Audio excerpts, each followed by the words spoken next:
వెంటనే కోమల్ని ఫైర్ చేద్దామని డిసైడ్ అవుతుంది అండ్ పిలుస్తుంది.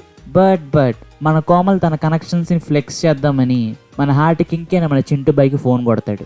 ఏంటమ్మా కోమల్, మన దగ్గర ఏం కథలు ఉన్నాయి? సార్ నా దగ్గర ఒక యాక్షన్ స్పై థ్రిల్లర్ ఉంది సార్. యుద్ధం 2తో పాయే, వేరే జోన్ 2 చెప్పమ్మా. సార్ అయితే ఒక action drama with brother sentiment sir. సామ్రాజ్యం అది కూడా పోయే, వేరే జోన్ చెప్పమ్మా. అయ్యో సార్, అయితే ఒక మాస్ కమర్షియల్ మూవీ ఉంది సార్. మాస్ ఫీర్ అది కూడా పోయే, ఇంకేదైనా కొత్తగా చెప్పమ్మా. సార్ మీకు లాభం మాకు లాభం, ఒక మంచి కామెడీ ఎంటర్టైనర్ తెద్దాం సార్. అదనుకుని ఫంకీ కాస్త జంకీ అయింది. ఇంకేదైనా out of the box think చేయమ్మా. అలానా సార్, అయితే ఒక హర్రర్ సబ్జెక్ట్ ఉంది సార్. దెబ్బకి కలెక్షన్స్ అలా జిఎన్ లెగుస్తాయి సార్, మీ పేరు ఎక్కడికో వెళ్ళిపోద్ది సార్. ఇప్పుడు దాకా మాడుకున్నంత హారర్ మూవీసే అమ్మా. చందమామ చీరే కట్టిందే, చల్లగాలి నన్నే తట్టిందే,